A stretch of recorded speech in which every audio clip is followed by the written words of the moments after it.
Mit diesem Video möchte ich dir aufzeigen, welche verschiedenen Panflöten es gibt und möchte dir gerne helfen, herauszufinden, welches die richtige für dich ist. Wie du sehen kannst, es gibt verschiedene Größen von Panflöten und ich selber spiele fast zu 99% dieses Modell. Das ist eine Altpanflöte, beginnend mit G und hat 3 Oktaven. Traditionell ist die Panflöte in G-Dur gestimmt. Die gebogene Form der Panflöte kommt aus Rumänien und darum spricht man auch vom rumänischen Panflötenmodell. In Südamerika gibt es auch Zampoñas. Die Zampoñas, die werden nicht aus Bambus hergestellt, sondern aus Schilf und sind schmal, gerade und manchmal sogar zweireihig. Ähnlich wie dieses Produkt. Diese Panflöte ist zwar aus Bambus hergestellt, aber hat die Form einer Zampoña. Dunkel ist sie, weil sie geflammt ist. Ich gehe später noch auf verschiedene Oberflächenbehandlungen ein. Traditionellerweise ist die Panflöte in G-Dur gestimmt und in den 70er Jahren ist sie von Rumänien nach Westeuropa gekommen. Damals baute man Instrumente beginnend mit H und endend mit G mit 20 Röhren. Damals, man nannte das eine Sopranpanflöte, wurde die Panflöte vorwiegend in der rumänischen Folklore verwendet, zusammen mit Violine, Kontrabass, Zimbal. Und heute verwendet man die Panflöte auch in der klassischen Musik, in der Unterhaltungsmusik und was man auch oft hört, sind Panflöten in Großgruppen. Und je nachdem, was du spielen möchtest, gibt es verschiedene Bedürfnisse für Tonumfänge der Panflöten. Die eben erwähnte Sopranpanflöte beginnend mit H wird heutzutage fast nicht mehr gebaut. Meistens findet man eine Altpanflöte beginnend mit G über diese 3 Oktaven. Meine Anfänger, auch die Kinder, beginnen bei mir im Unterricht immer mit der Altpanflöte. Später kommen vielleicht, wenn man den Wunsch hat, tiefere Töne zu hören, auch größere Instrumente dazu. Wenn du erwachsen bist und beginnst Panflöte zu spielen, empfehle ich manchmal auch eine Tenorpanflöte. Die Tenorpanflöte hat 3 Röhren mehr, beginnend mit D. Und auch dieses Instrument ist in G-Dur gestimmt. Der Panflötist Simeon Radu meinte damals auf meine Frage, warum G-Dur? Es klingt besser. Grundsätzlich sind ja dann alle Tonarten spielbar auf der Panflöte. Und wie das funktioniert, habe ich erklärt in dem Video, das ich unten verlinkt habe. Die Tenorpanflöte hat auch einen Tonumfang von 22 Röhren, also 3 Oktaven. Es gibt Instrumentebauer, die mehr Röhren anhängen. Letztendlich sind es dann sogar 25 Rohre. Das empfehle ich weniger, weil die Panflöte dann zu breit wird. Stell dir vor, die Daumen sind die letzten Rohre deiner Panflöte. Und wenn du nun 25 Röhren oder noch mehr hast, dann ist die Haltung beim Spielen derart unnatürlich, dass es sich einfach nicht gut anfühlt. Ich habe ein Muster hier. Diese Panflöte ist auch viel stärker gebogen und dann hat man die Tendenz, mit dem Kopf zu arbeiten. Man kommt fast nicht zu den hohen Tönen und ich bin mir auch sicher, die obersten Röhren brauchen die wenigsten Panflötenspieler. Wenn du sie brauchst, bist du sehr versiert und spielst sowieso eine Altpanflöte. Zusammenfassend, die Tenorpanflöte empfehle ich mit maximal 22 Bambusröhren.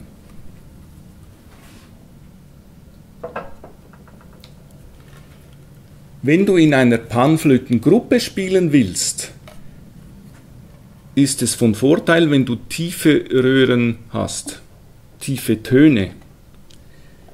Da gibt es die Basspanflöte. Je höher die Töne sind und je mehr Panflöten, wird es sehr laut und unangenehm. Darum hat Georg Zamfir in den 70er Jahren auch diese verschiedenen Modelle bauen lassen. Damals war das Popescu. Die Instrumente von Popescu übrigens erkennt man an den grünen Verzierungen.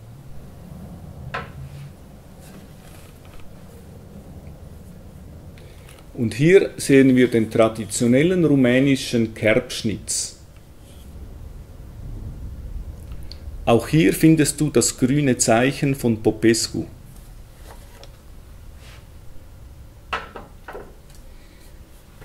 Die Basspanflöte beginnt auch mit einem G und umfasst in der Regel 3 Oktaven. In der Kombination mit der Altpanflöte kannst du dich sehr gut orientieren, weil beide mit einem G beginnen. Das ist dann ein bisschen gewöhnungsbedürftig, wenn das unterste Rohr plötzlich das D ist.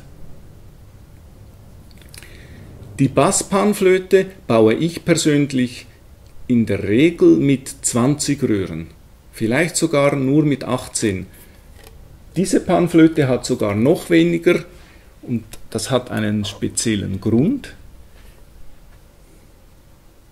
Sie ist genauso breit wie meine Altpanflöte. Und ich spiele diese Panflöte sehr gerne und ich fühle mich auch wohl. Du darfst nicht vergessen, dass eine Basspanflöte mit dem vielen Material auch ein gewisses Gewicht kriegt. Die rumänische Panflöte wird traditionellerweise mit Bienenwachs gestimmt. Je besser du Panflöte spielst, je kräftiger du in die Panflöte bläst, desto höher wird der Ton. Daher wirst du während deiner Karriere die Panflöte einige Male stimmen müssen. Es ist also wichtig, dass du ein Instrument besitzt, welches gestimmt werden kann. Mir persönlich ist es sehr wichtig, dass das Instrument nicht zu schwer wird. Je mehr Bienenwachs verwendet wird, desto schwerer wird die Panflöte. Darum verwende ich beim Instrumentebau unterhalb des Bienenwachses Korkzapfen. Ein weiteres wichtiges Argument für deine Panflöte ist das Mundstück. So verschieden wie wir Menschen sind, so verschieden soll auch das Mundstück sein bei der Panflöte. Es gibt Menschen, die haben einen Unterbiss oder einen Überbiss und dementsprechend anders muss das Mundstück geformt sein. Dabei hilft dir deine Lehrperson. Bei dieser Panflöte zum Beispiel ist auf der Rückseite das Mundstück sehr hoch und dort, wo du die Lippen ansetzt, ist es sehr tief. Ich persönlich mag dieses Mundstück sehr. Es klingt fantastisch, so finde ich. Für Anfänger empfehle ich dieses Mundstück weniger, insbesondere dann nicht, wenn du bei einer Lehrperson unterrichtet wirst, die dieses Mundstück nicht kennt oder nicht spielt. Es ist viel schwieriger zu spielen. Du hast auch die Tendenz, das Rohr zuzudecken mit den Lippen und dann stimmt die Tonhöhe und der Sound überhaupt nicht. Anfängern empfehle ich darum auf der Spielerseite, wo du das Mundstück ansetzt, ein bisschen höher den Bambus zu haben. Bei Tenorflöten oder Basspanflöten hingegen ist oft auf der Rückseite der Bambus sehr weit nach unten geschliffen. Das ist dann viel einfacher, einen Ton zu erzeugen und du hast einige Probleme, wenn du halbe Töne spielen willst. Darum habe ich gerne, wenn es nicht zu tief nach unten geschliffen ist, auf der spielenden, also auf der gegenüberliegenden Seite.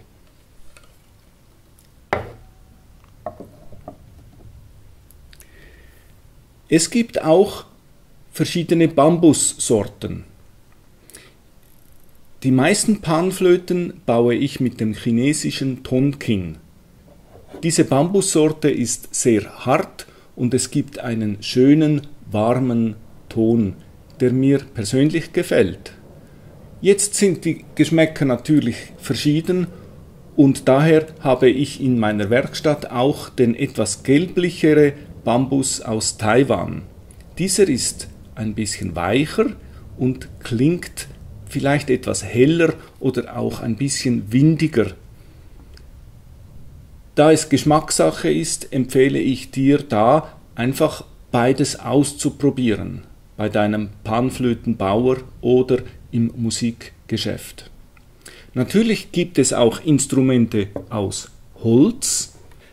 Bei diesen Instrumenten aus Holz habe ich ein bisschen Respekt davor, wenn ich sehe, wie viel Material gebraucht wird, um ein Instrument zu bauen. Diese Rohre müssen gebohrt und gedrechselt werden. Und wenn das Holz dann noch irgendwo aus Amerika, Afrika oder aus den Tropen kommt, habe ich ein bisschen Probleme damit. Der Bambus, der wächst sehr schnell nach und ist daher sehr nachhaltig. Zudem wächst der Bambus konisch. Die konische Form vom Bambus bringt dir einen sehr dynamischen Ton. Jetzt gibt es Instrumentebauer, die die Bambusrohre gegen die Wachstumsrichtung einbauen. Diese Instrumente sind relativ leicht ansprechbar und für Anfänger kann das helfen. Wenn du länger Panflöte spielst und mit der Zeit einen kräftigen Ton entwickeln möchtest, kann es passieren, dass diese Instrumente zu klirren beginnen. Darum verwende ich den Bambus immer in Wachstumsrichtung. So ist es zwar ein bisschen schwieriger, aber das Instrument wird dir lange Freude bereiten. Du hast einen dynamischen Ton und kannst kräftig spielen und kannst auch sehr leise Töne spielen, ohne dass dabei die Intonation schwanken tut. Das Instrument muss nicht lackiert sein. Ich persönlich mag es, wenn der Bambus poliert ist und wenn ich das Instrument in die Finger nehme, spüre ich das Holz. Viele Instrumentebauer verwenden Kunstharzlacke, Parkettlacke und dabei habe ich einerseits das Gefühl, Plastik in den Händen zu haben und andererseits fühlt es sich eigenartig klebrig an, wenn du mit dem Instrument über die Lippen fährst. Auf den Klang wird es wohl keinen Einfluss haben. Im unteren Bereich einer Panflöte gibt es verschiedene Arten, die Rohre abzuschließen. Bei dieser Panflöte sehen wir einen Schuh. Da gibt es Leisten auf der Seite und Leisten unten. Diese Form nennt sich Schuh und macht die Panflöte sehr stabil. Bei dieser Panflöte sehen wir eine Sohle. Das nennt sich so, weil das Furnier nur unten verbunden ist mit den Bambusrohren. Das ist rein eine ästhetische Angelegenheit und da hat jeder seine Vorzüge. Man kann das Ganze natürlich auch kombinieren, wie bei dieser Panflöte. Auf dieser Seite sind wir mit einer Sohle unterwegs und wenn ich das drehe, ist es ein Schuh. Hier übrigens habe ich Nussbaum verwendet. Dieser Nussbaum, der stand da drüben am Hang in Rümlang und bei dieser Panflöte habe ich Zwetschgenholz verwendet. Auch dieser Baum ist in Rümlang gewachsen und ich habe den persönlich gesehen und sogar die Früchte davon gegessen. Ich hoffe, dir hilft dieses Video und die darin enthaltenen Informationen, dass du für dich die richtige Panflöte findest. Wenn du weiterführende Fragen hast, kontaktiere mich. Du kannst auch die Kommentarfunktion verwenden. Des Weiteren würde es mich natürlich sehr freuen, wenn du den Kanal von mir, den YouTube-Kanal, abonnieren würdest. So bleibst du auf dem Laufenden, wenn ich wieder ein interessantes Video über die Panflöte veröffentliche. Ich danke für den Daumen hoch da unten und wünsche dir viel Freude beim Panflöte spielen.